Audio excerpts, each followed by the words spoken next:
to tonight's meeting. I'm needing to read this. I'm Mike Vella, Chair of the Historic Landmark Commission, hereby determine that with the ongoing COVID-19 pandemic, conditions existing in Salt Lake County, including but not limited to the elevated number of cases, that meeting at an anchor location presents a substantial risk to the health and safety of those who would be present. The meeting has started right at 5:31. I don't believe we need to do roll call because I've seen everybody on here and we do have a quorum. I do not have a report as a chair, but this is the first meeting that I am conducting as chair.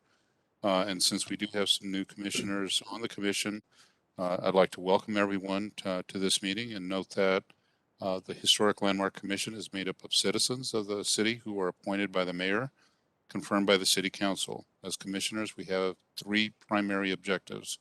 First, we make recommendations to the city council on policies and ordinances related to preservation in Salt Lake City. This includes the designation of local historic districts and landmark sites. Second, as a certified local government, provide input to the Utah State Historic Preservation Office, SHPO, regarding National Register nominations within the city. And then finally, we're also charged with reviewing and making decisions on land use applications for properties that are located within the Historic Preservation Overlay District. This includes design review of building alterations, demolitions, economic hardship requests, construction of new buildings, special exceptions, and historic building relocation.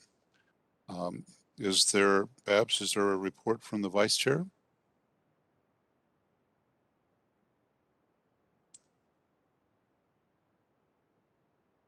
Nope. All right, very good. Thank you. Michaela, director's report? Yes, I do have something to report.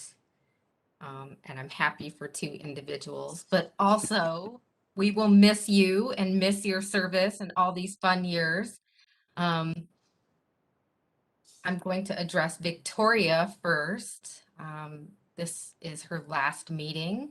She is not applying to be reappointed to the Landmark Commission because if you read the paper, it looks like there's another role at City Hall for Victoria as a city council member.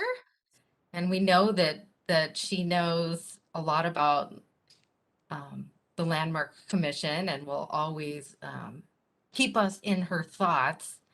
And she knows how hard the work that we do is. So Victoria, thank you so much for your almost 5 years of service with the Historic Landmark Commission. Not only has it been a total joy and fun working with you, but your insights on multiple cases, I think has been incredibly valuable and bringing us back to the standards when we get stuck. You have been stellar. So thank you so much. I know that I'll see you in the hallway shortly, very soon. And I'm not sure if her microphone's working or if she's on here. Do you have anything to say, Victoria?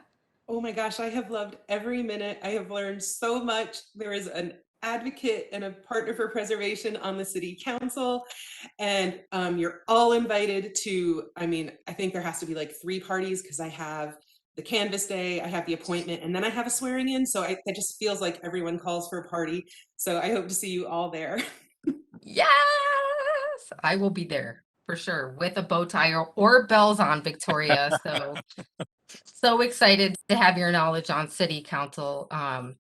So beneficial, and I just can't wait. But thank you so much for these years together. We have had fun. Definitely had fun. And Mr. David Richardson. Oh, 2 terms. Can you believe it's been 8 years, sir? No way. I thought it was like 6, but wow, 8. Okay, it seems like it's been a long run. It's been a good run too. I have thoroughly enjoyed working with you, Michaela, and staff, and my fellow commissioners. It's been a wonderful experience. Oh, it's been wonderful working with you. It's just been we've been so lucky to have such a mindful architect and a structural engineer and just a friend to work with. And I think your insights and your knowledge, just being a practitioner, has really been a benefit to all of our staff, David, over these years. And I know we'll still keep working together as well, but Sure, I'm looking um, forward to being on the other side of the table at long last. I want to thank staff for one really cool thing. So, we get a little gift as we rotate off the board. Staff wrapped it in a map. And this is the proposed expansion of the Warehouse Historic District. All right. That's on my radar, but geez, thanks. I really great wrapping paper. You guys are the best. we like to recycle and we definitely believe in sustainability at Salt Lake City, right, David? Yes, yes, yes. I agree. Thanks. Thank you so much, David. And you'll be staying on this meeting, is that right? Or are you popping I off? do plan to stay in the meeting, but I don't plan to stick around for the open meeting training. That's right. We will let you Yes. go. Thank you We so will much. see you in the hallways and everywhere else. Thank you, Well, David. I just want to echo everything that Michaela said for both Victoria and David. Thank you so very much. Very much appreciate both of your efforts on the commission. I believe the Michaela, unless there was anything else on your report. I don't have anything else to report. Very well. Um, And then I believe we'll move on to the approval of the minutes from last week's meeting. Commissioners, are there any comments or discussion regarding the published meeting minutes? Have the meeting minutes been published? I thought I saw those late yesterday. They are online, and I move to approve. Very good. Thank you. I second that. Very good. It's been, there's a motion to approve. Let's just, all those who approve, say aye. Aye. Any opposed? Very good. Thank you. The minutes are approved unanimously. So now I believe it's time for opening the public general comments. This is where the commission will hear public comments that are not pertaining to the items listed on the agenda. Are there any public comments this evening? Yes, Cindy Cromer would like to speak this evening. Very good. Thank you. just one moment. Sorry. I'm having a little bit of a WebEx issue. I cannot see any hands, but Cindy, I'm unmuting you. Thank you. So I've been waiting for a relatively slow night at the commission to let you know of the death of Scott Larson, one of the residents on 600 East who initiated the Central City Historic District. Scott died in June. A neighbor wrote me in August with the news. Scott was my age. I had assumed wrongly that there was time to ask him questions about the building that I purchased for him in 2005 after he moved out of state to live surrounded by the Pacific Ocean. Here's what you need to know about the initiation of the Central City Historic District. Scott and the Norrises, who lived 2 doors to the north on 600 East, filed a petition to protect the landscape medians or parkings in 600 East. The planning staff persuaded them to add the blocks on either side. The boundaries were problematic from the beginning and still are. The historic fabric was already highly eroded on 400 South, and entire streets like Veneer Court would get wiped out by a development. Prior to the 1995 ordinance, there was little support for preservation in the rules, and you know how inadequate the 1995 ordinance still is relative to preservation. Imagine a less protective environment. The battle to establish the Central City District was so difficult that I thought the contention might spill over into the approval of the University Historic District occurring at the same time. It did not, but the Central City District has always been the city's preservation stepchild. I doubt that anyone besides Scott Larson could have achieved the objective. He insisted that the city consider the character of historic parking services and appeal the paving requirement to the Board of Adjustment. You may chuckle at the thought of someone more stubborn, more tenacious, and more relentless than I am, but Scott was. Scott got the job done. No one has estimated how much asphalt or how many big boxes he has spared us. He drew attention to a working class neighborhood and ignored everyone who said it wasn't good enough. I will miss him.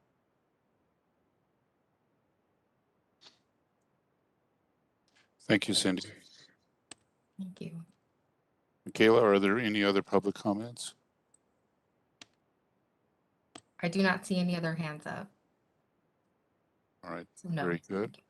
Then I move to close the public hearing part of this meeting, and next move to a hearing from the staff. My understanding from the agenda, we have two cases this evening, special exceptions and a National Register nomination. And so with that, let's move to item number 1, the special exceptions and minor alterations.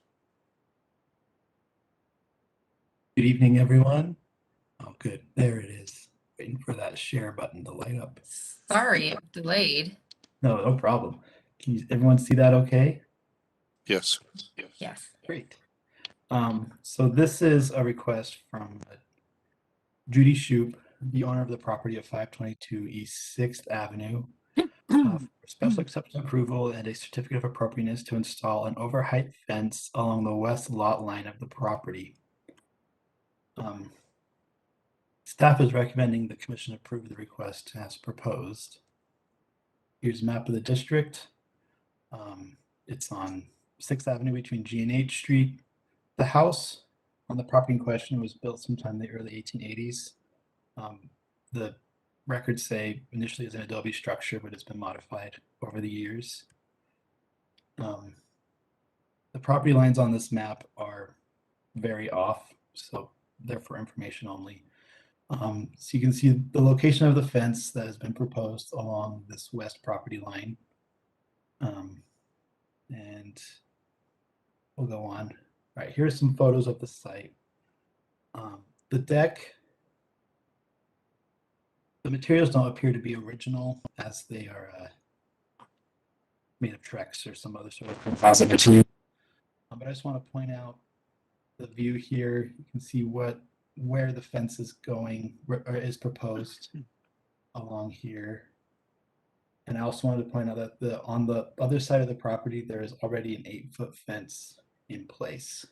And there's some other examples, other photos in the staff report that kind of lay out what's going on in the neighborhood. Here's some photos of neighboring properties with some fences and hedges taller than the allowed height in the front yard. This is 2 streets down. The 508 East 6th Avenue is two houses down, the next house over. 464 and 474 are a block over on the way towards the Smiths on 6th Avenue. This is the site plan. The proposed fence will stretch the length of the property here, but the elevations will show, that kind of change in elevation that varies based on the slope and the height of the deck. The applicant has wanted to have that 6-foot height be consistent along the deck floor and along the stairs, and that means it's taller than the proposed or than the allowed 6 feet in these areas here, where the deck is higher than the base elevation. And so this is staff's recommendation to recommend approval, and I'm happy to answer any questions at this point.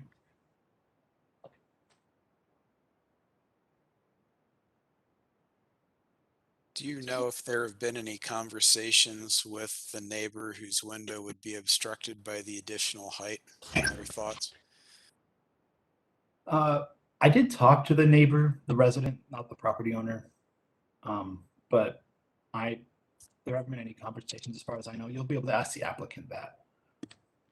But they definitely get notified Yes. too, Yeah. just to let you know of the plans. And there have been 3 separate notifications here: the initial special exception notification, an early notice notification, and a arbitrary notification.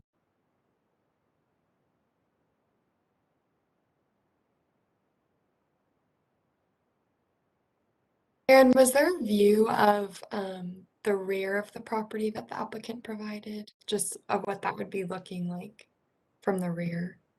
From the rear, you mean? I've got some other photos in the staff report. Okay, I printed that out. I can go to those. I just I can didn't pull know if I up missed that. it.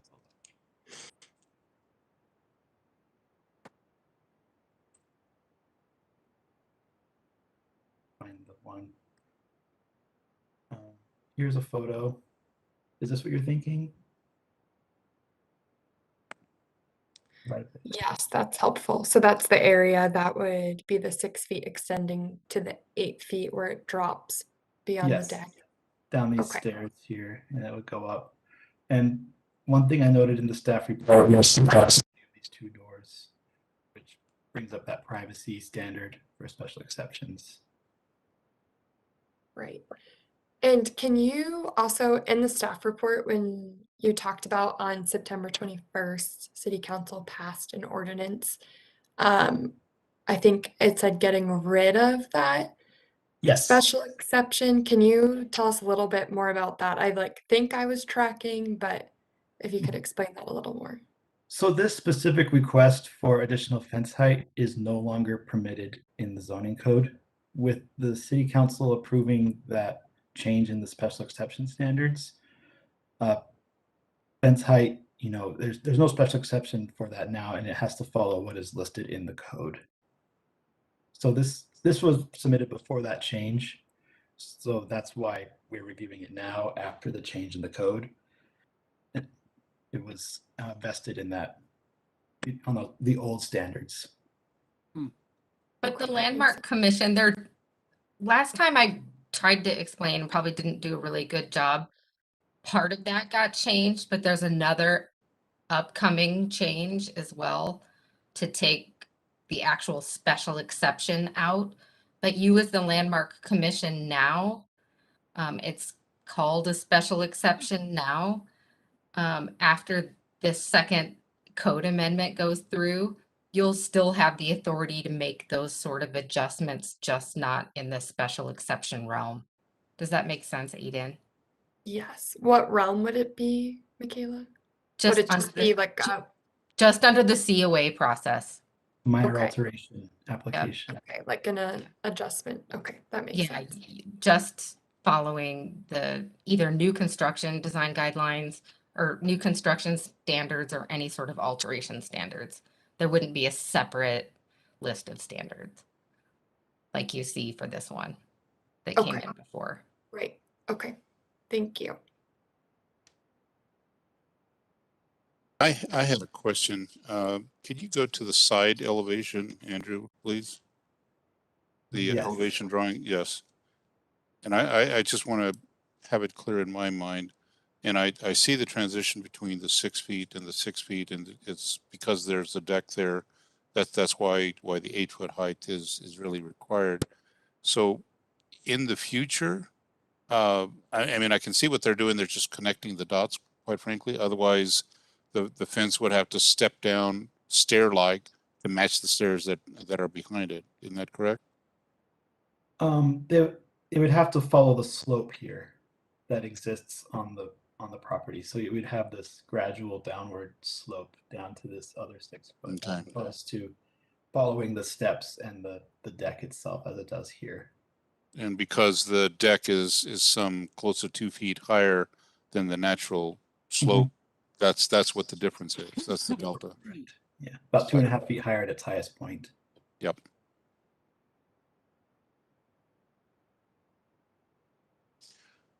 Are there any other questions for from the commissioners to Andrew? Aaron, Oh, excuse me. Excuse me. that's okay. Hearing none, can we hear from the applicant now, please?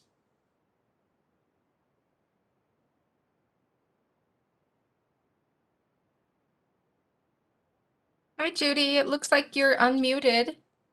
I don't know if I'm supposed to show my picture or not. Aubrey said that would just happen. So, okay. No, it doesn't. Hold on.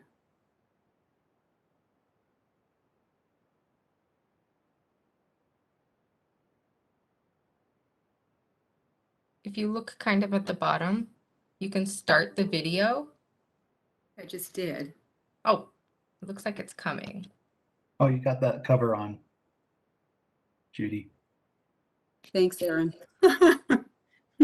when we practiced the other day. Thank you. Okay. Oh, you're great.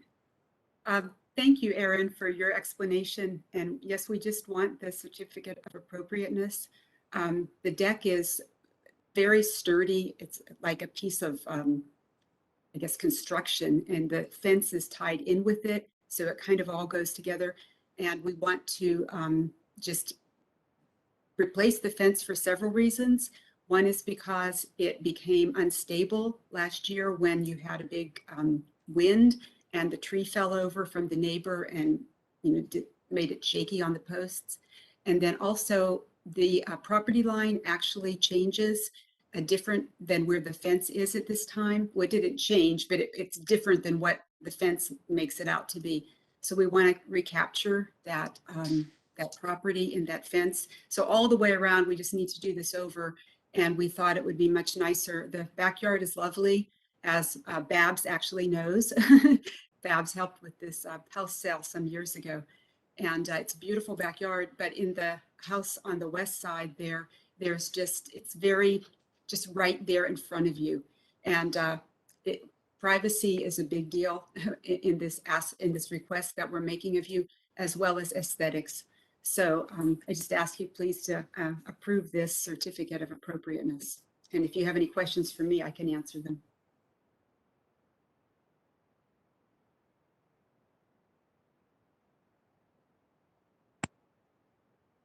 And do start this.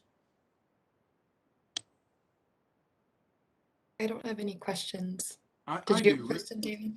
Yeah, I do. I was trying to put my video back on. It seems like the properties on both sides of this fence have considerable deferred maintenance. And I'd like the applicant to address that. They do have considerable deferred maintenance. That is true. But I guess, what shall I say? That's in the eye of the beholder. And I really try to reserve judgment on some people's standards versus my standards. On the other hand, I can't control other people. I can only maybe control my own space. I get that. I get that. But I visited the site today, and I'm a pretty easygoing dude. And there was no way I was going to walk on your deck. It just, to me, looked like I'd fall through.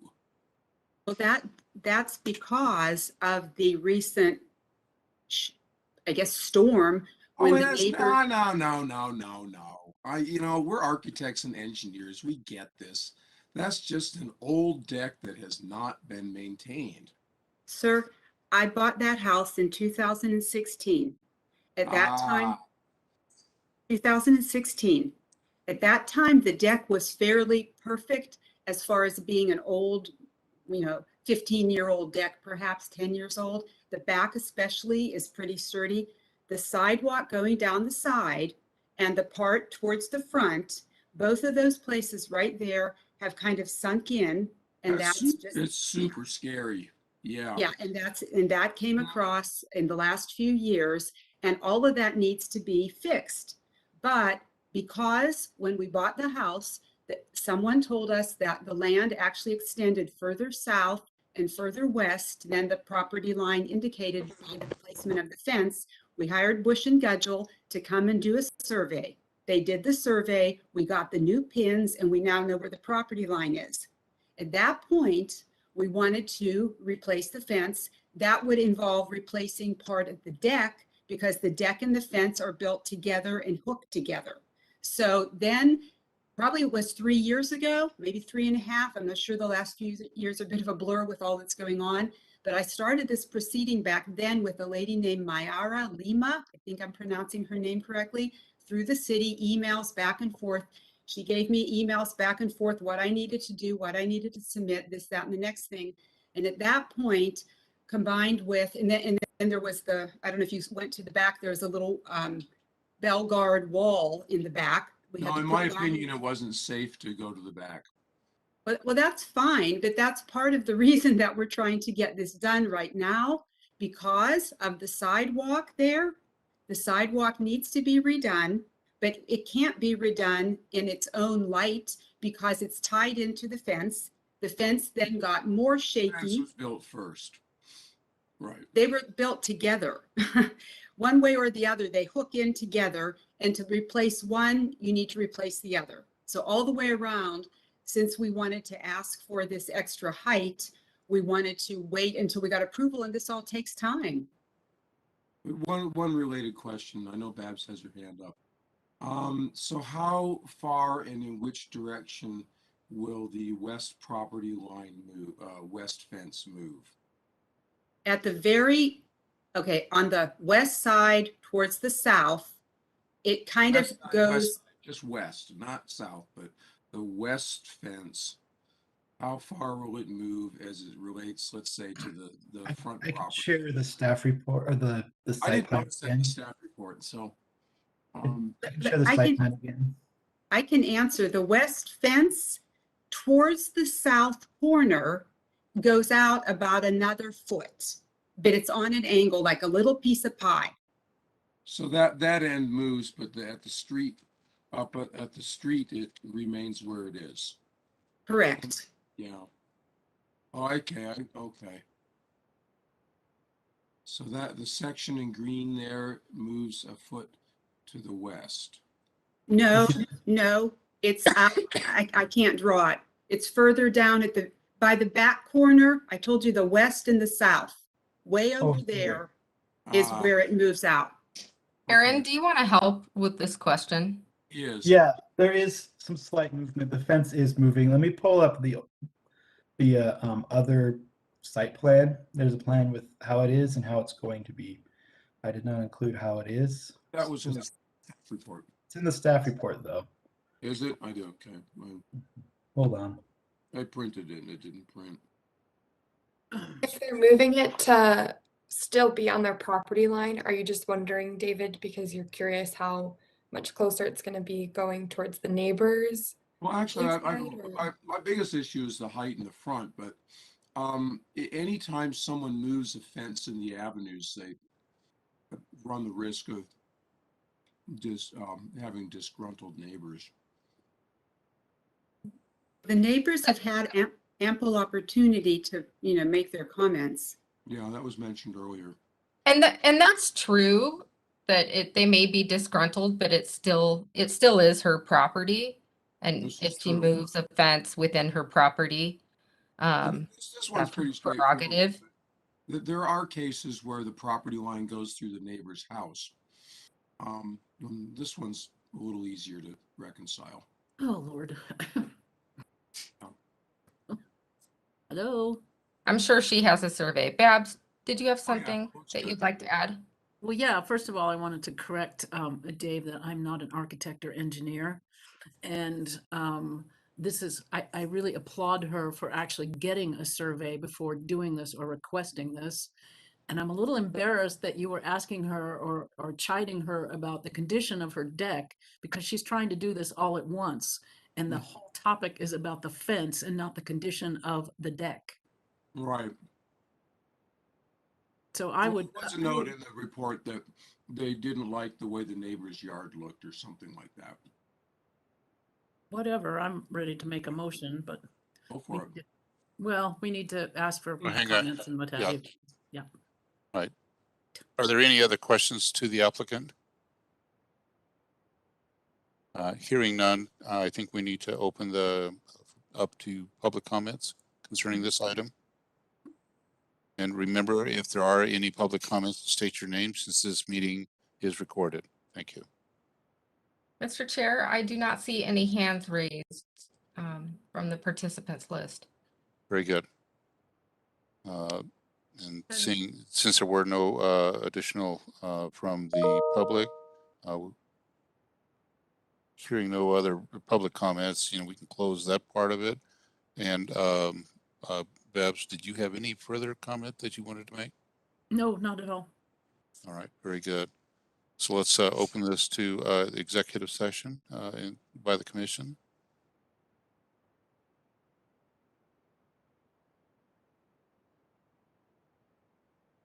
Commissioners, is there any other comments?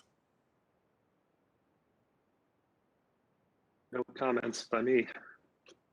Hearing none, I will call for a motion. I'll be glad to make a motion.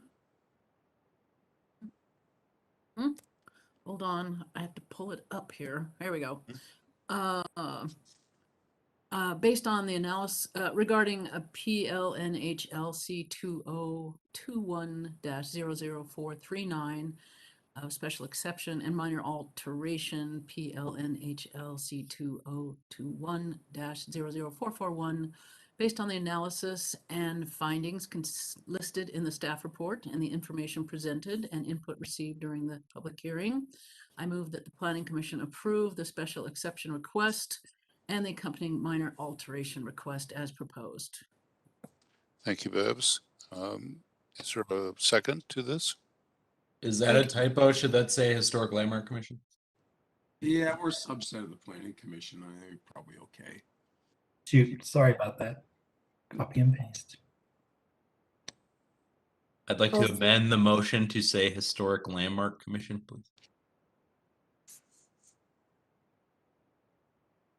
I'll second the motion and the amendment. Well, I'll accept the amendment. All right. Let's take a roll then. Aiden, Aye. Babs, Aye. Carlton, Aye. David Richardson, Aye. John Uwinowski, Aye. Kenton Peters, Aye. Michael Abramson, Aye. and Robert. Aye. And Victoria is no longer at the meeting, correct? That's correct. Very good. All right. And I also vote aye. And so this passes unanimously. Thank you. Thank you, Erin. Thank you. I appreciate it. Thank you.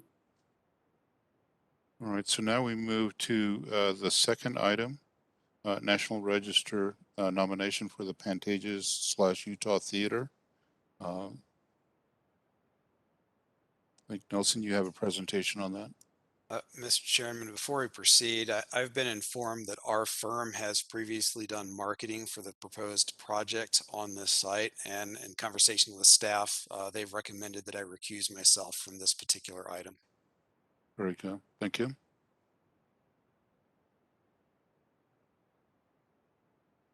Mr. Chair, likewise, I sit on the committee that will approve this after landmarks. I am going to recuse myself from the vote, but not from the discussion. Very well.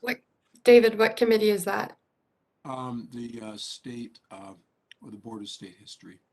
And Oh, I nice. chair the properties committee that reviews applications for the National Register. Very cool. Yeah, Very good. yeah.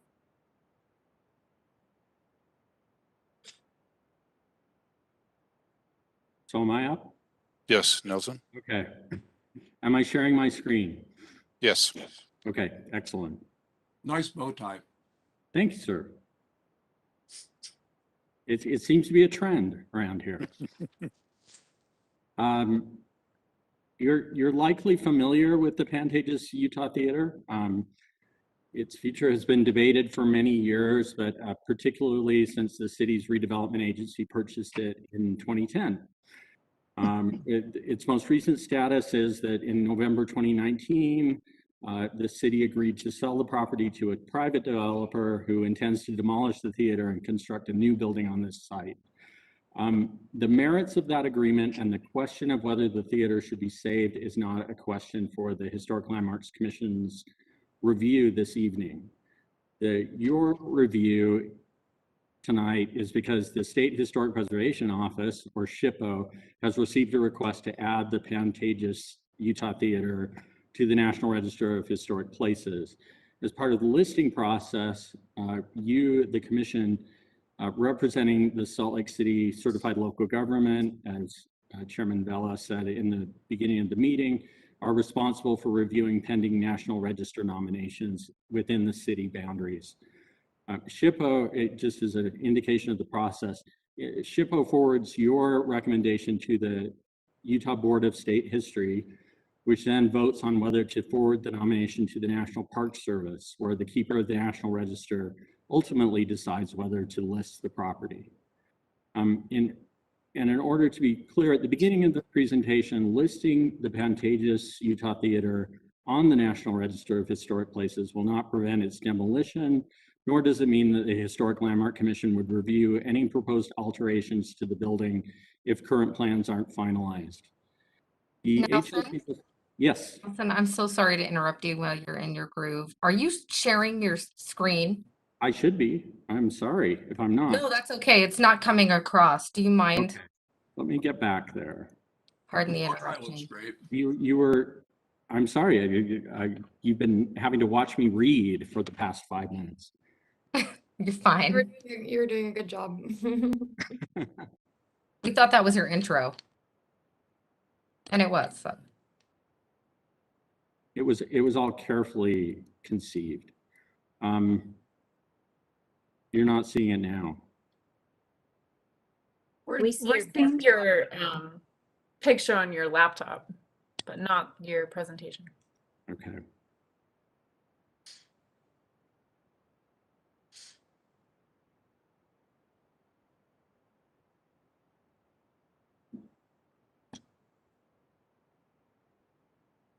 Do you want to take that sharing ability away from me for a moment and then I can reset it?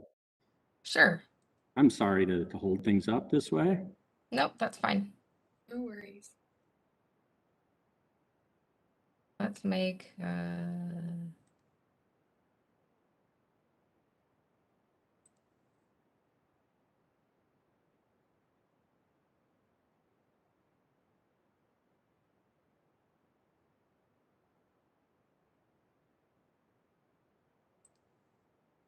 I gave it back to you. Okay.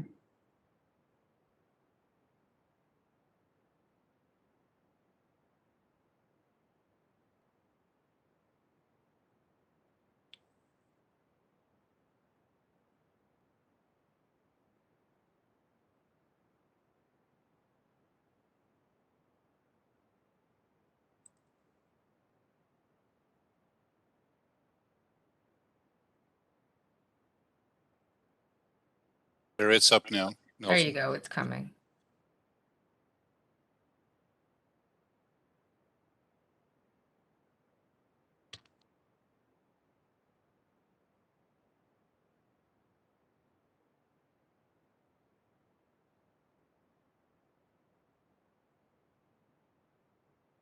And you're still not seeing the correct one.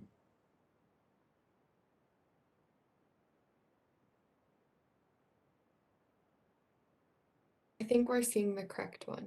Yes. We Okay. were seeing the presentation, but it was in presentation mode. Okay. Are we there? We should be there. Yes, Okay. there it is. I'm so You got sorry. it, Nelson. Sorry. Okay, we'll try again. So I won't reiterate all of that, but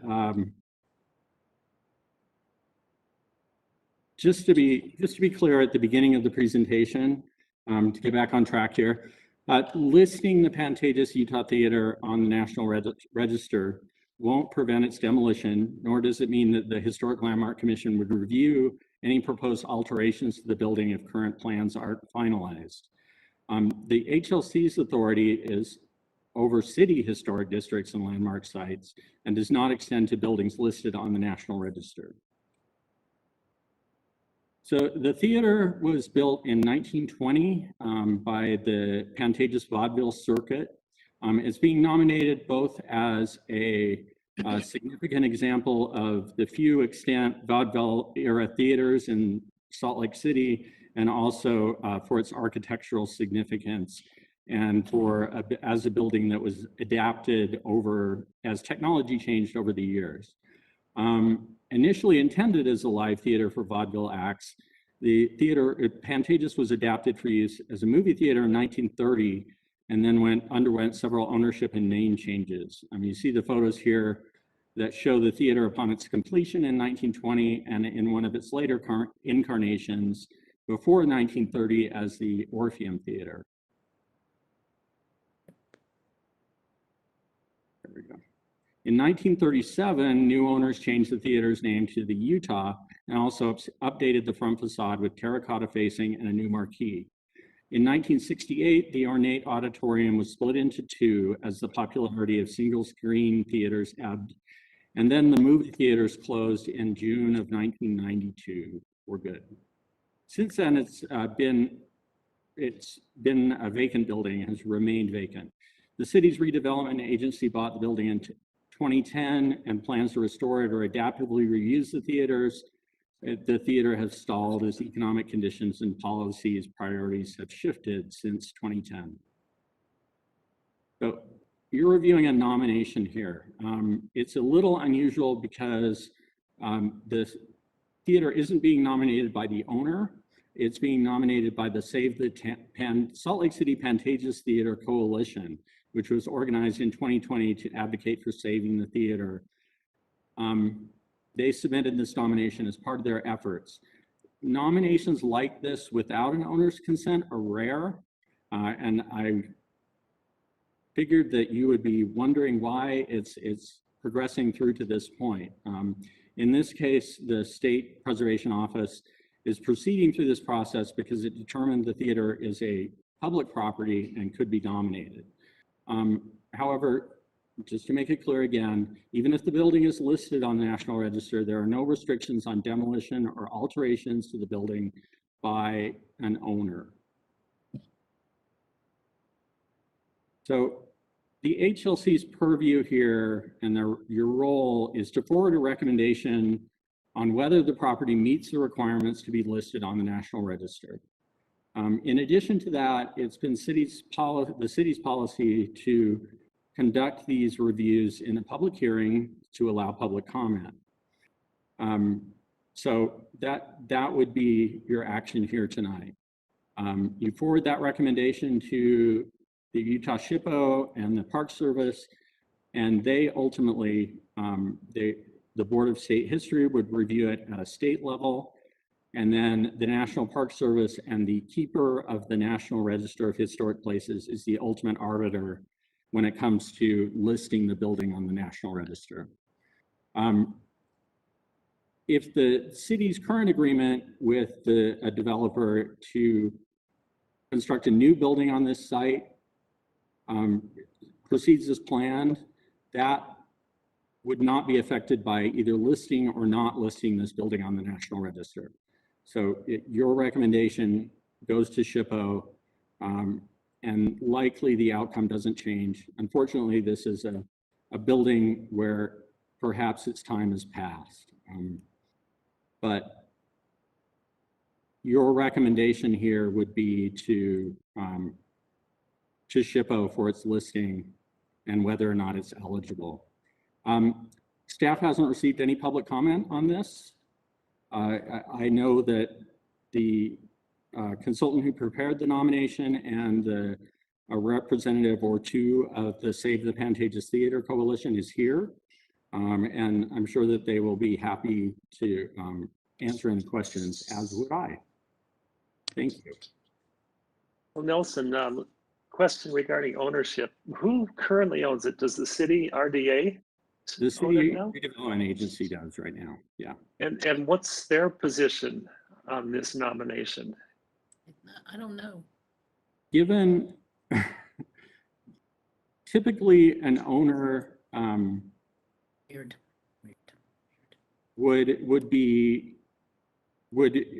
could object to a nomination and it wouldn't be listed.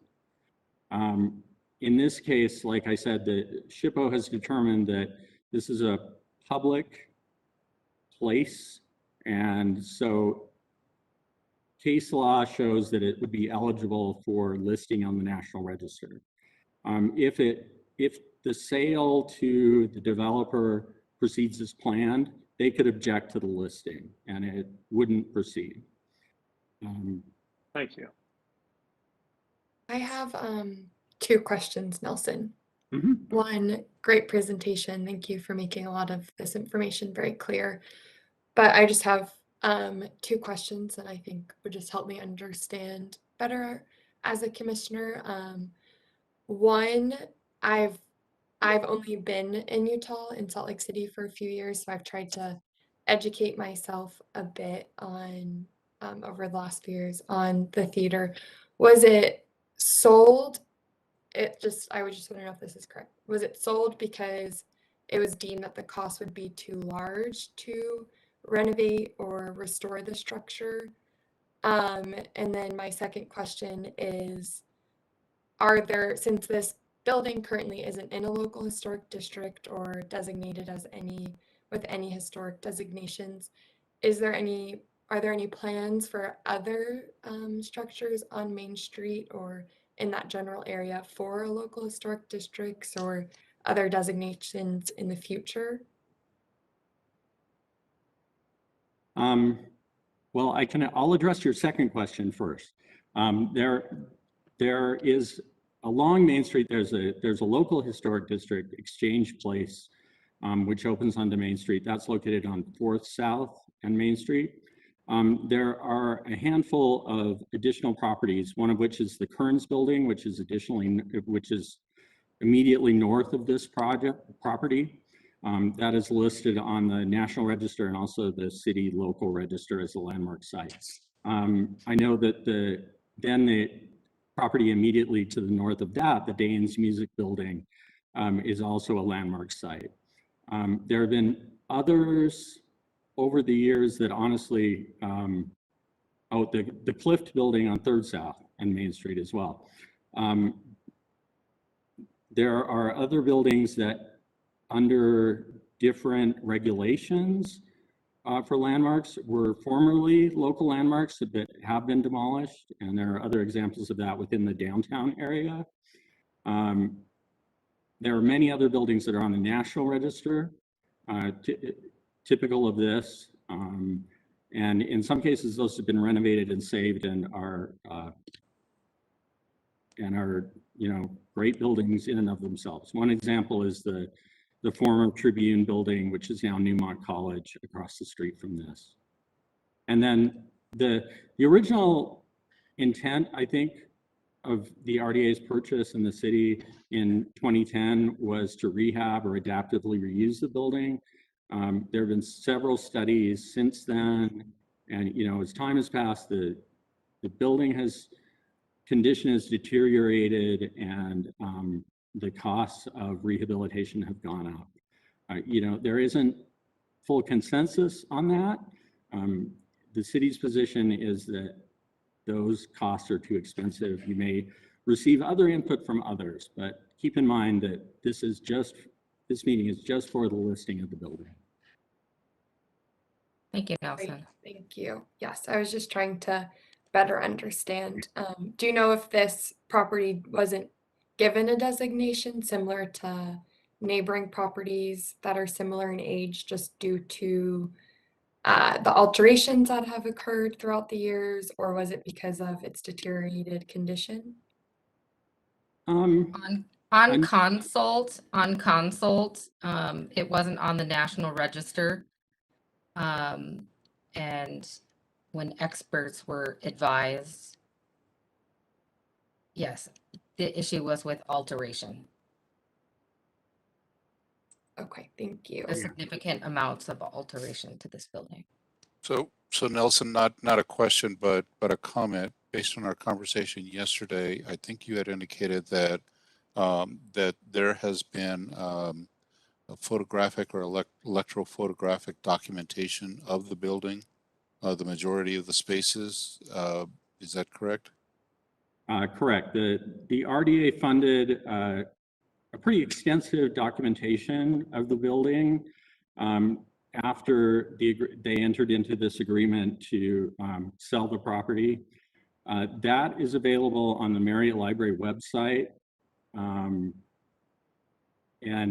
if you look up Pantages Utah Theater, it comes up. It's the Pantages Theater Archive, I think it's called.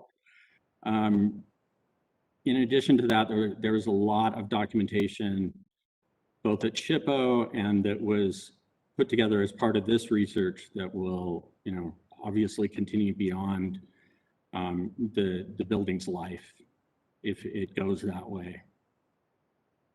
Very good. Thank you. I'd like to ask a follow-up question regarding that documentation that was done. I'm wondering why the drawings that are present in the packet that that was shared with us are so low quality in comparison to the drawings that are available on the Pantages Theater Archive Marriott Library website, because they're considerably lower quality, pixelated, unlabeled, not quite as detailed, and so forth. Is there a reason for that? That's really related to the nomination format. What we've given you is the nomination that we received from SHPO. So they're limited as to quality or something like that. And, you know, as things get moved around, image quality suffers. But yeah, the original drawings online are a lot better than the examples that are in the nomination. I think that would be something that will be updated if the nomination goes forward and proceeds. We can certainly tell the National Register Coordinator at SHPO that that was something that was pointed out. I appreciate that. Thank you. Mm-hmm. Commissioners, are there any other questions for Nelson? Hearing none. Can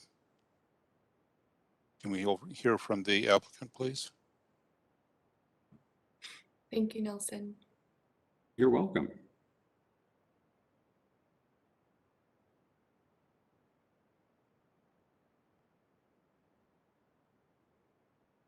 Technically, we don't have an applicant like we would in other cases. Fair enough. You can open the public hearing, and I think that the like I said, the consultant and the representatives of the group behind the nomination are here. Very good. Well, thank you, Nelson. Then let's go ahead and move to those public comments then.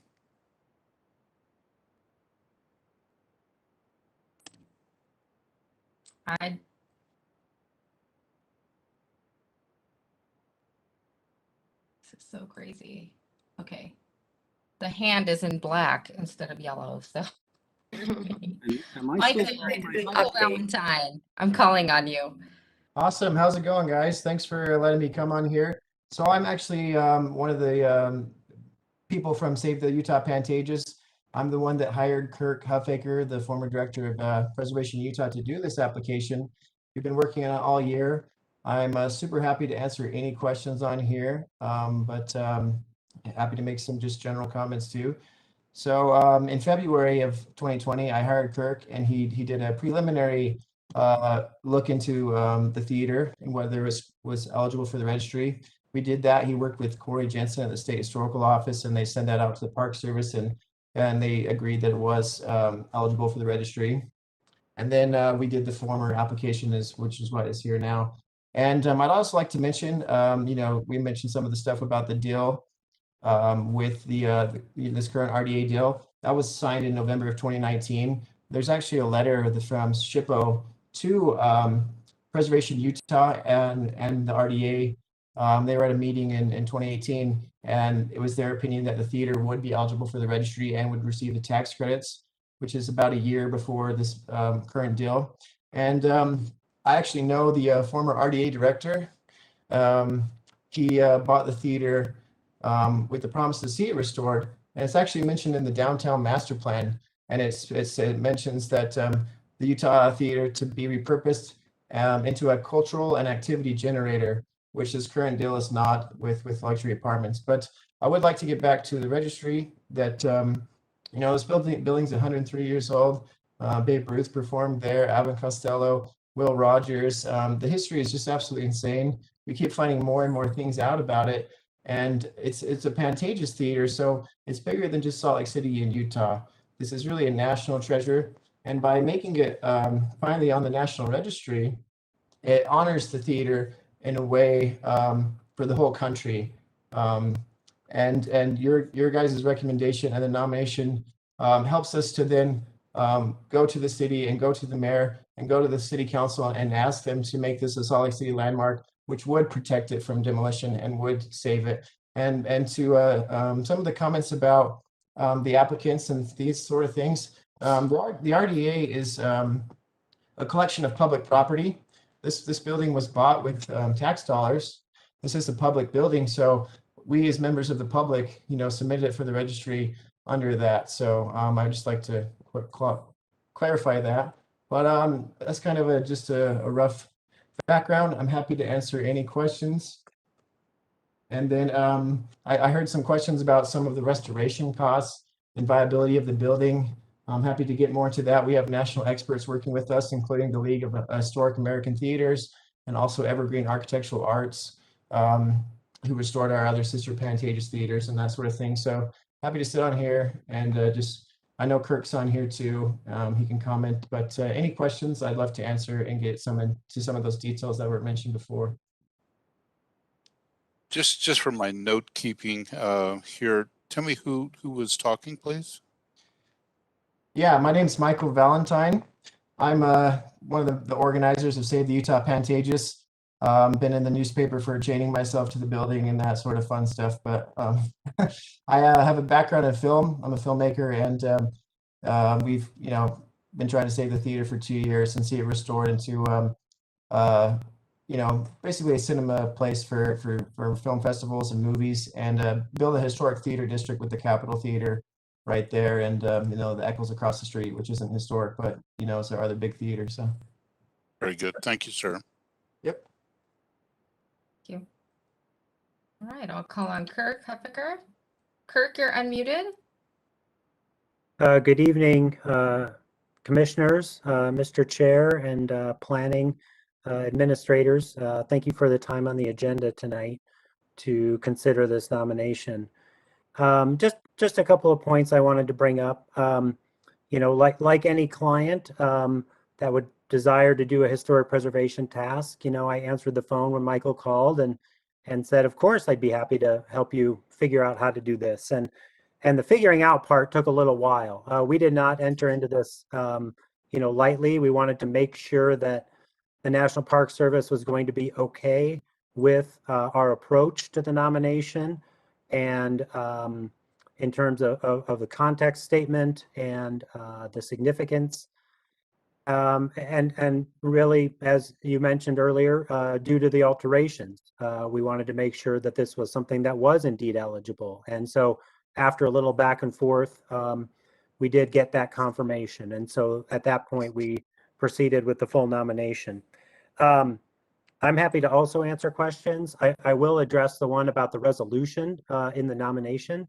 There are strict standards by the Park Service as to what size of photos we can use in the nomination, and that's to reduce overall file size for the Park Service in order for them to keep it digital and make it accessible to the public. And so they do get the full resolution photographs and documentation that we collect through our research process and through photography. And so those are on record at State History as well as at the Park Service when the nomination gets approved and transferred. And so those are part of the public record and go with the nomination, but the nomination itself, yes, is low resolution.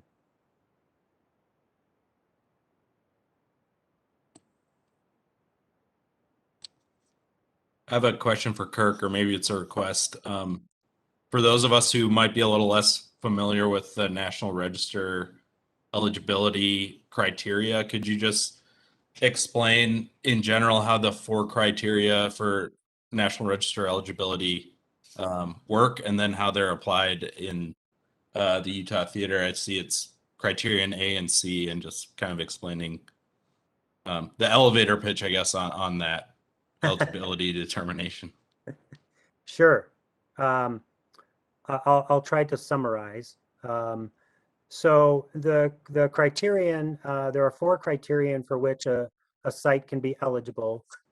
Criterion A is under the broad patterns of history in a community. Criterion B is significance related to a person or an event. Criterion C is architecture and design. And criterion D is archaeology. And so criterion D, of course, in this case, does not apply. We did consider a criterion B with Alexander Pantages most specifically, but it decided at the end that this is really not one of the most highly intact Pantages theaters. There are certainly more that you can find, you know, from Seattle to LA to Portland, and that are probably more representative of the high style that Pantages embraced in design, and you know, therefore could represent him better as well. He also owned it for a shorter period of time. So we discarded B and went with A and C. And so we really talked about A and C with the Park Service. A is that the Utah Theater, or the Pantages, as Nelson had said, it is representative of a rare breed of entertainment venues now as a vaudeville theater, but also was an active film theater for decades and was part of this cultural center that Salt Lake City was for the entire state.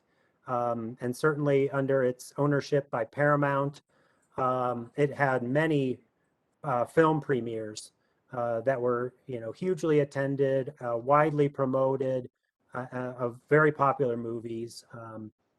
And so it was really a centerpiece of that entertainment complex of Salt Lake City. And that's why it qualifies under Criterion A. Criterion C, you know, when it was built, it really was a show palace. And there are full page ads that you can see in the documentation that talk about the design, even down to the specific air handling systems, which were pioneering of the time, and fireproofing and all these kinds of things to make people want to come in. But it was really the eye-catching sort of Italian Renaissance design of the interior that people fell in love with. And that is still there. You know, the most significant part of it, the ceiling and the upper part of the proscenium, is still there, as well as the entry hallway and the foyer. And so a lot of that decorative ornamentation is still there. And also in design, we looked at really the period of time over the decades, including the twinplexing of the building as being significant. This was in the very early days of the twinplex, you know, or multi-screen appearing in Utah. After its popularity sort of emerged in the early 60s. And they started to be built, you know, separately as separate structures in communities and in suburbs. And so the inner city theaters really had to find a way to compete.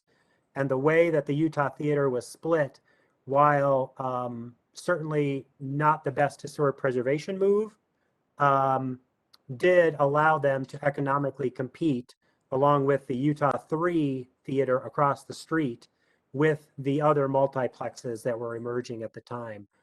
And so it really shows this progression from vaudeville to modern times and how we see films now in one place. And so that's sort of how we boiled the design category down in Criterion C.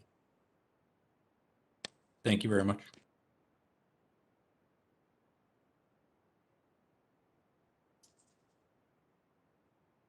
Okay, thank you, Kirk. Mike Hume. Mike, you have 2 minutes. Good afternoon, Commissioners. My name is Mike Hume, and I'm calling in to support the nomination to add the Pantages User Theatre to the National Register of Historic Places. To afford some background on my experience, I'm a theatre photographer who travels the US and other countries, photographing significant theatres and movie palaces to document them for the historic record. You can see my work at historictheatrephotos.com. Based in Los Angeles, I sit on the board of directors of the LA Historic Theatre Foundation, whose mission is to protect, preserve, restore, and sustain the operation of historic theatres in LA County. The foundation's a member of the League of Historic Theatres, and we also work with Jeff Green, the founder of Evergreen Architectural Arts, who was mentioned in the earlier comments. We worked with Apple Computer on the bare bones renovation and restoration and seismic retrofit of the 1927 Tower Theatre in downtown LA.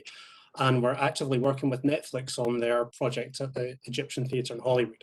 So thinking about the Pantages Utah Theatre, I can really only speak on criterion C, as I'm not local and don't know much about the history, but having seen what's been researched, I've no doubt that it qualifies there.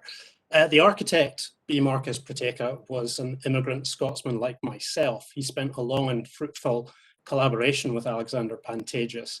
And in LA, we're lucky enough to have at least 4 of his early 20th century theatres designed by him.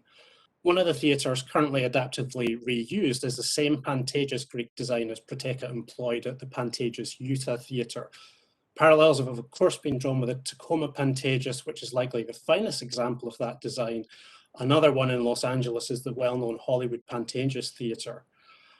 As Marcus Lowe famously said, we don't sell tickets to movies, we sell tickets to theatres. There are significant amounts of the Pantages Utah Theatre still extant, and so even if in its current state of disrepair, there is a large enough body of work of master architect B. Marcus Prateka that the building is entirely eligible for listing on the National Register on that criterion C. Thanks for your time and consideration of these comments.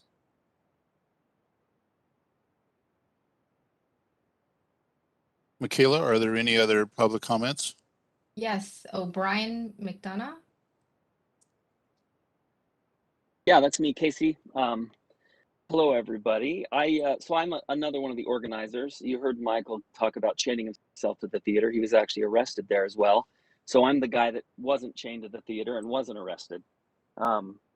We've been working together for a while, and we're the ones who have been pulling all this together with Kirk. So some of my background really quick, I was part of the team that put the Walker Center, another building close to the theater. I think one of you asked a question about other significant sites, historic things down there. We put that on as a city landmark and on the National Register. I've also done other projects in the state and had them listed. And one of the biggest reasons I got involved was because I had been in the theater before they stopped allowing the public into the theater. And I have a long experience in architecture and construction. And it was very clear to me that it was obviously eligible even for what's in there and what's been lost. And then when I knew the history from my family. My family was part of the construction, my relatives, and the management as vaudeville and movies. And so I knew the long storied history of the theater.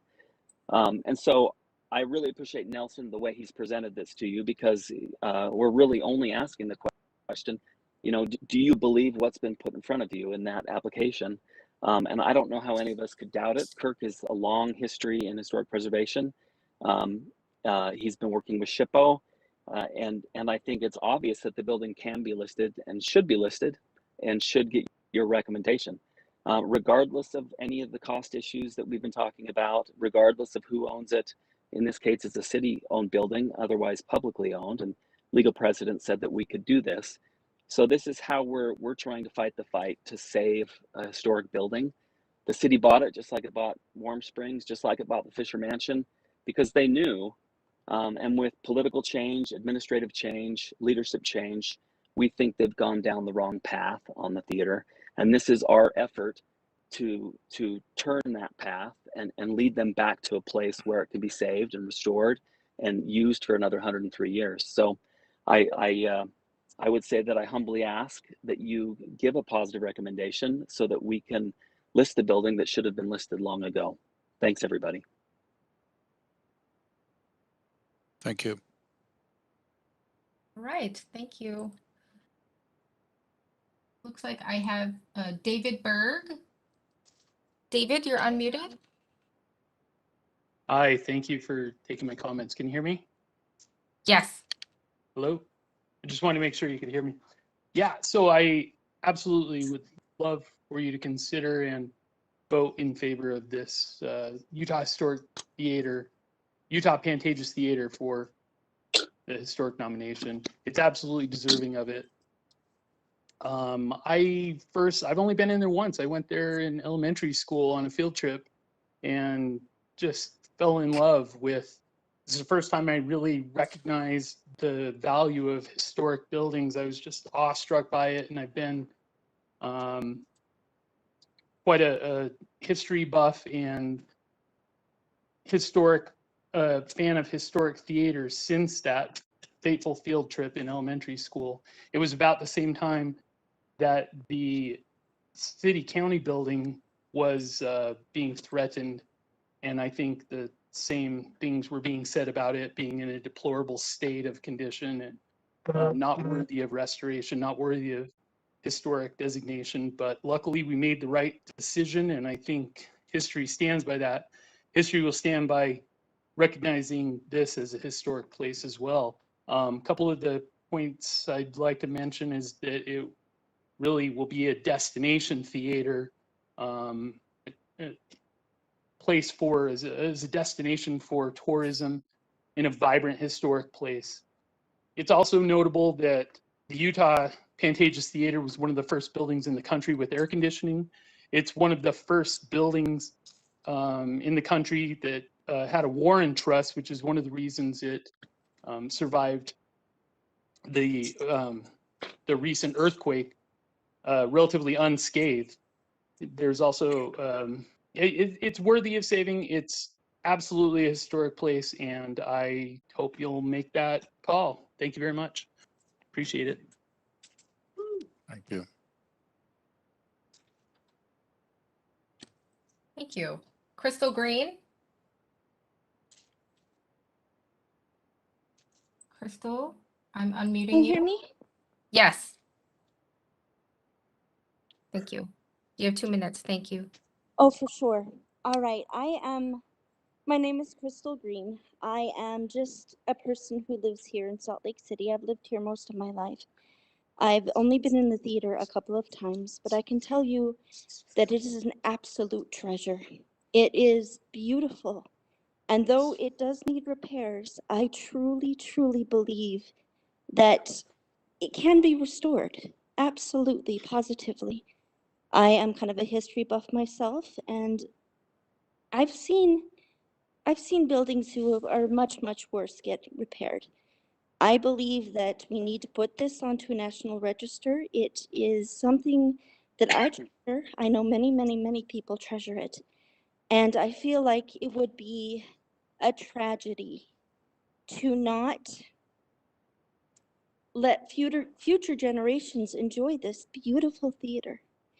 Again, I'm not an architect. I'm not anybody who has too strong of a standing when it comes to how things are built or whatnot, but I truly do believe that we stand a chance of making this the next most beautiful thing that can be brought to the people. Thank you so much for your time. Thank you. Michaela Oscar Arvizo would like to speak. Oh, thank you. Oscar. Hi, can you hear me? Yes, sir. Thank you. Thank you. Well, I wasn't sure if I could make a general comment on the theater tonight, but I kind of guess this my general comment kind of applies. My name is Oscar Avizu, and I'm just wondering about where the architectural and cultural future of the city is headed.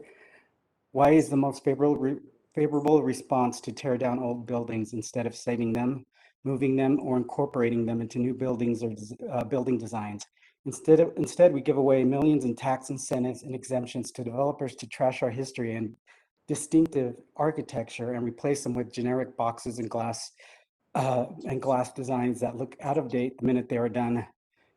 Then they repeat it on every corner of the city that you don't even realize what section you are in town you are anymore because it all looks the same.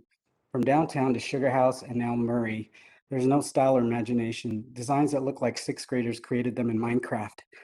Boxes on top of more boxes surrounded by glass boxes within colored boxes. It's ridiculous and disappointing and shameful that we are destroying our history for the lack of imagination and with the help of our tax dollars that only benefit those involved or line the pockets of those developers that build them. Imagine what Europe would look like if they had that same mentality. How inspiring would Paris, Prague, Vienna, or Venice be now? You are saying yes to everything in the name of growth, but at what cost? It's definitely not the growth and perpetuation of the city culture, but of growth of a selected few individuals' wealth. There's a lot of examples of city projects that incorporate They're old historical buildings. Pioneer Square in Portland, Apple Tower Theater in Los Angeles, Wonder Bread Factory in Washington, D.C., and many more. We don't have many of these old historic buildings left in Salt Lake, and they are disappearing every day. You can see them being torn down left and right just driving around downtown. We need a different mentality in the city or new leaders, because right now I'm not optimistic of where the city is headed, and it's sad. And I'm sick of my tax dollars paying for it. Thank you.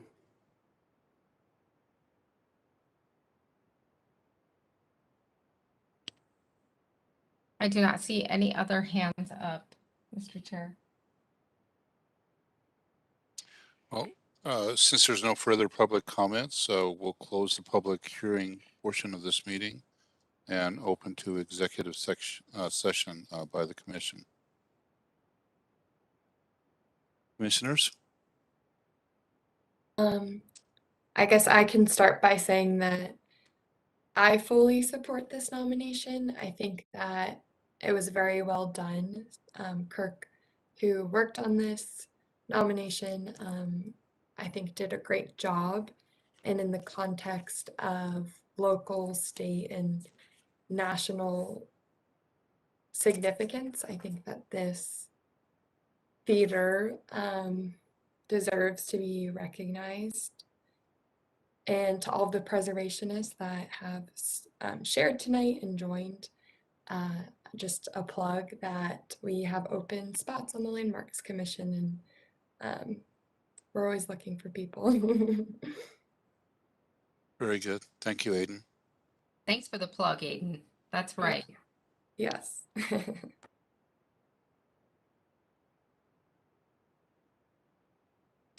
I had the opportunity to walk through the theater about probably 4 or 5 years ago with an RDA representative. This was before the sale, I believe.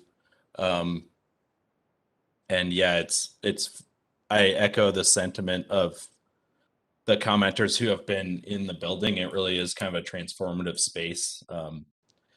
Frankly, not much to look at from our offices in the Walker Center, and it's not much to look at the Utah Theater from the outside across Main Street. But at the same time, the interior more than makes up for the exterior. And yes, it's in disrepair, but speaking from my experience as a preservation architect, the interiors could be repaired relatively straightforward. There's plaster molds that could be done, and other refinishing options. And I do understand the kind of limitations of the seismic work that would have to be done, and I'm not discounting that, but just looking at the case for a National Register nomination, I think this nomination form makes a very strong case under both criteria A and C. Mind you, it only takes one criteria to be listed on the National Register. So I support it.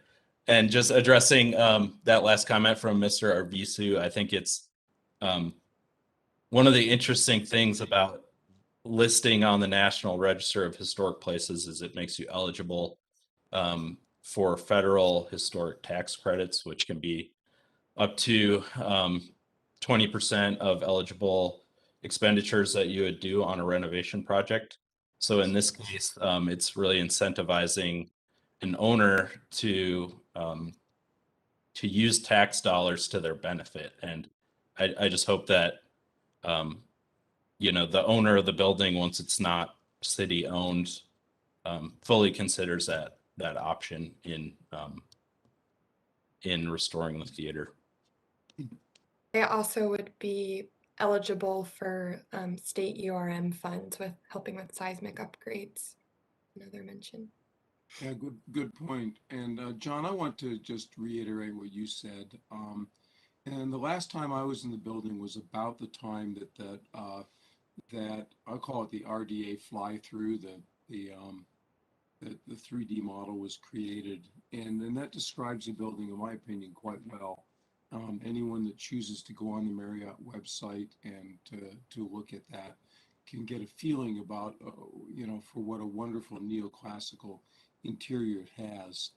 But that said, I really want to thank the applicant and their consultants for documenting the theater for future posterity. I think this is a very important exercise to go through, and I commend them for that. Thank you.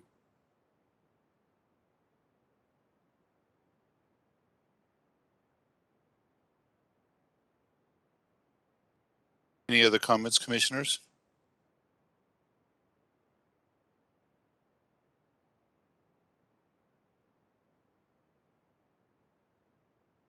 Well, let's end the discussion then. And is there a call for motion? I would like to make a motion. Based on the information listed in the National Register nomination form, the information presented and the input received during the public hearing, I move that 1, the commission finds that the Pantages Utah Theater appears to meet the National Register criteria, and 2, recommends its listing to the Utah State Historic Preservation Office and the Utah Board of State History. I second John, that motion. thank you, John. Aiden, second. Commissioners, any further discussion? Hearing none, let's call to vote. Let's see here. Aiden? Aye. Babs? You're muted, Babs. We can't hear you. Aye. Very good. Carlton?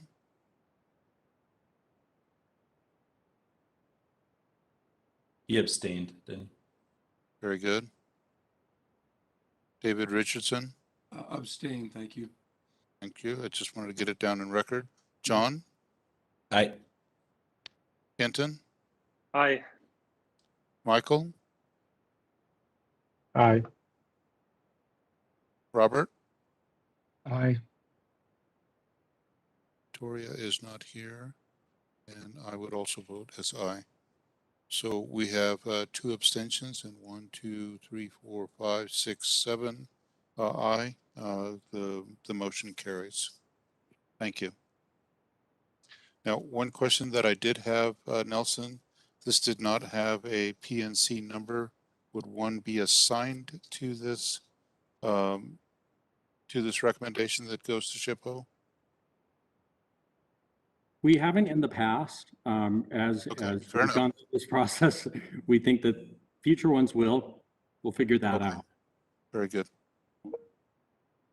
Before we move into the training, I just wanted to mention that SHPO on Wednesday the 10th is hosting a workshop with the National Park Service for National Registrar training. So I didn't know if any of the commissioners were interested in attending. I can send out the link, but yeah, essentially it will be just a training with the Park Service and the State Historic Preservation Office for the process of a National Registrar nomination. So if anyone's interested, and before I forget, I can send Yeah, Aiden, I would be interested if you would send me a note, please. I would appreciate it. Thank you.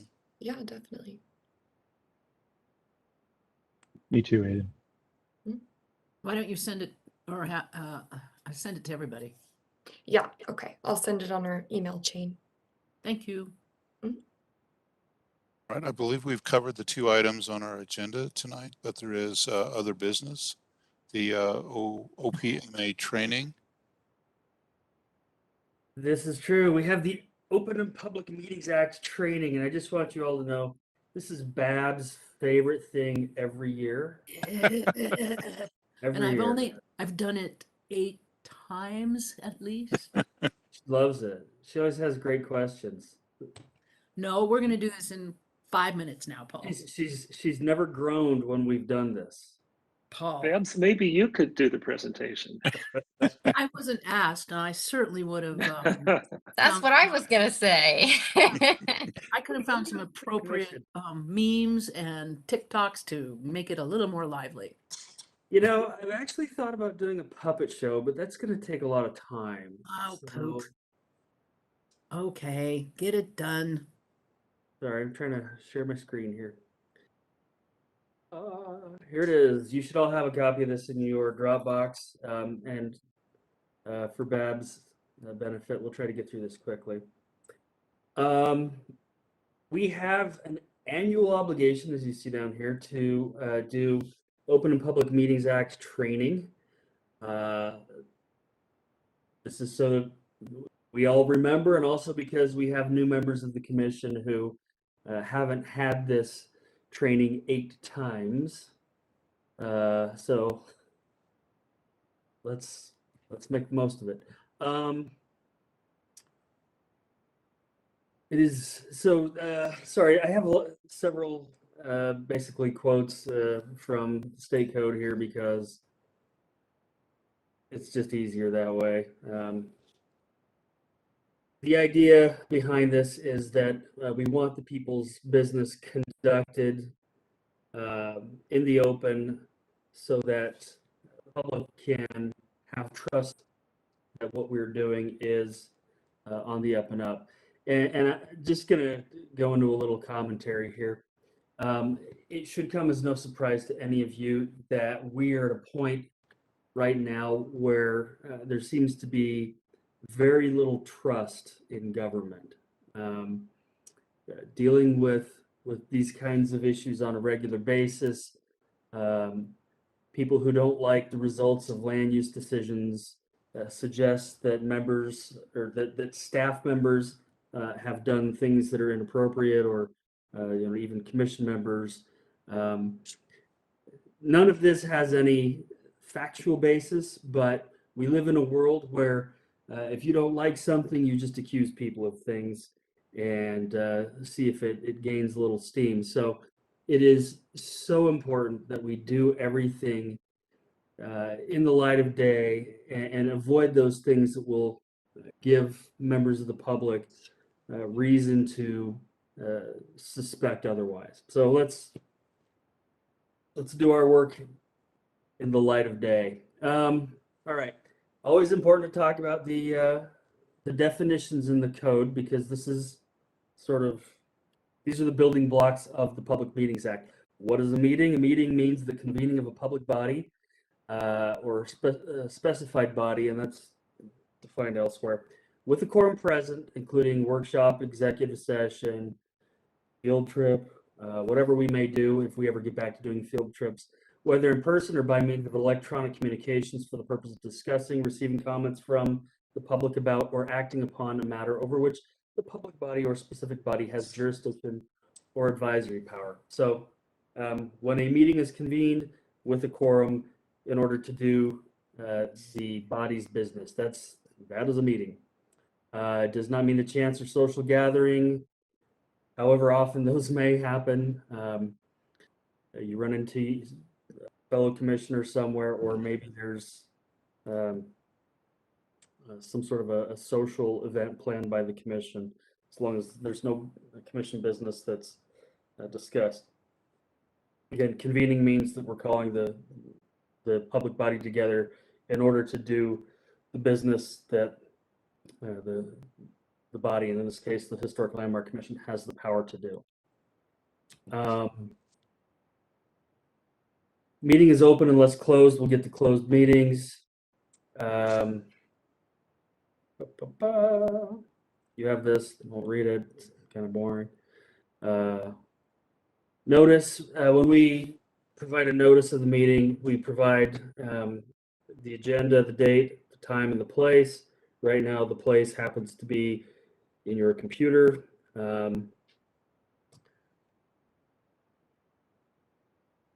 That had something as far as the agenda. When we provide agenda, here we go. When we prepare an agenda, the agenda must include the items that the commission will be discussing and deciding with reasonable specificity. If ever you think that we're being too vague on something, please let us know. But we try to provide the public with the best possible idea of what it is that we're going to be discussing. The commission generally is not allowed to discuss, and certainly is not allowed to take action on something that's not on an agenda. If a member of the public raises an issue, then we can briefly discuss it, but generally, those are things we need to avoid. And it sometimes happens on an application where there is a suggestion that broaden the scope of the application to include work that is not proposed. Those are things that we actually can't decide on at a meeting. And occasionally we'll say, that's a nice idea, but we can't actually vote on that tonight. I can't think of a specific example right now, but I know we've encountered that in the past where it has been suggested that we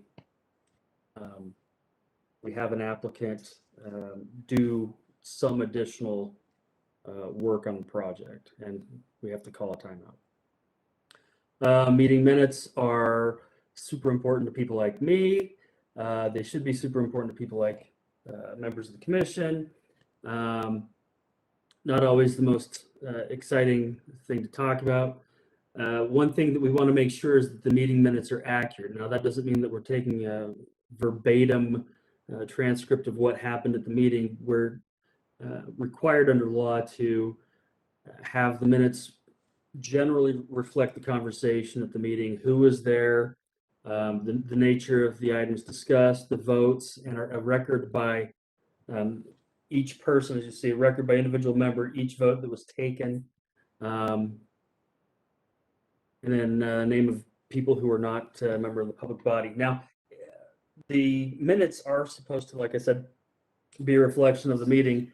Perhaps you said something that you regret. And when it comes to voting on an approval of the minutes, you think that you might want to have the minutes say something different. We're not revising history. Excuse me, my throat is getting really dry. We're not revising history. We're trying to keep an accurate record of what happened at the meeting. I don't have a drink by me. This is going to get really weird. Closed meetings. I don't know that the Historic Landmark Commission has ever actually gone into a closed meeting. And the only time that we would ever actually do that would be to discuss litigation. There are other reasons, but realistically, I can't see the Landmark Commission getting involved in a conversation about acquisition of property or discussing the character, professional competence, or physical and mental health of an individual. There are several other reasons.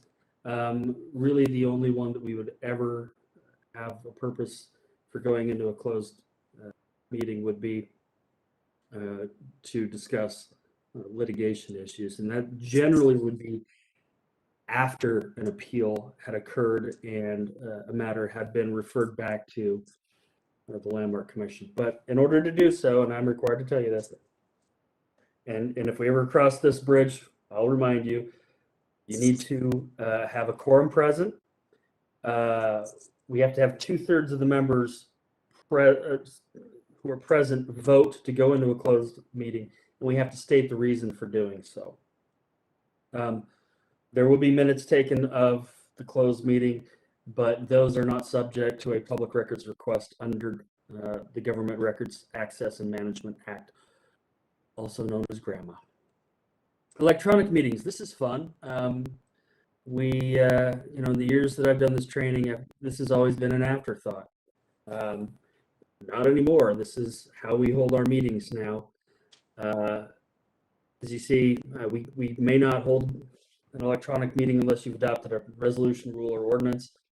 Last year, we were able to do so under the governor's executive order allowing public meetings to occur electronically. Once that executive order expired, it became necessary for the commission to adopt a rule, and you did. So, good job.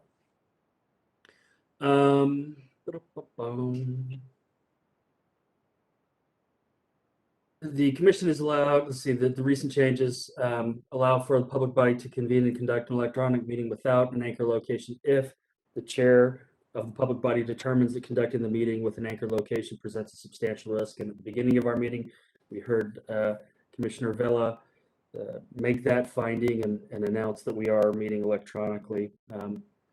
Or if the chair determines that the location where public body would normally meet has been ordered closed to the public for health or safety reasons.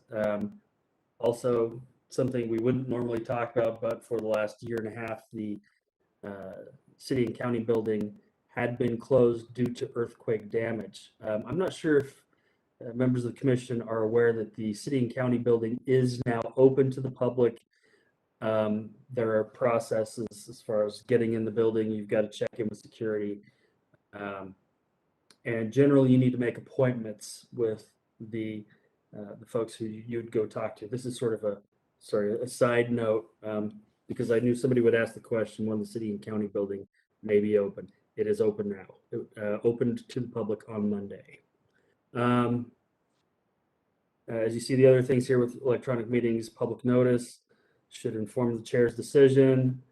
Also, the chair can close the anchor location during an electronic meeting. And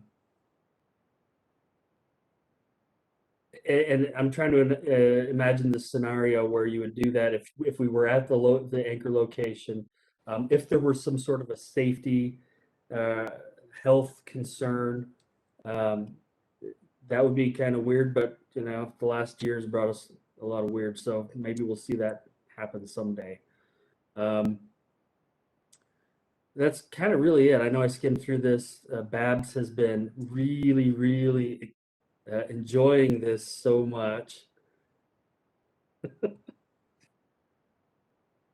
Yes, Babs, wear a mask. That's exactly what we mean. When you enter the city and county building, a different kind of a mask, but wear a mask.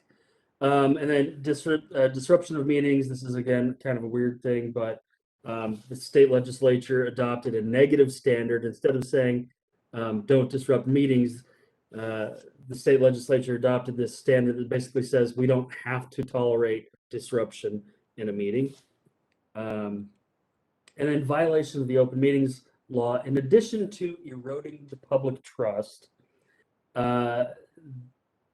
any action that is taken in violation of the Open and Public Meetings Act could be deemed void by court, and then the consequence would be to do it over again. However, there are personal consequences, as you see in the bottom paragraph here.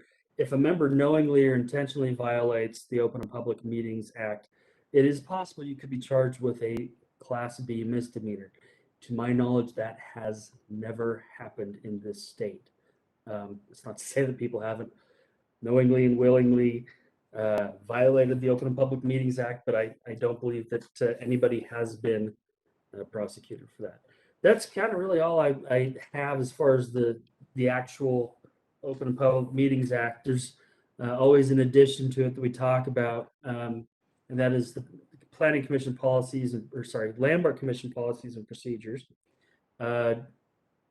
Prohibit ex parte communications. This is sort of like a companion subject where we're having conversations outside of our public meetings with folks that we shouldn't, pursuant to the policies and procedures. An ex parte communication is basically a communication about the subject that will be heard by the Landmark Commission with a member of the public who may be interested, with the applicant, or with somebody else who's not staff.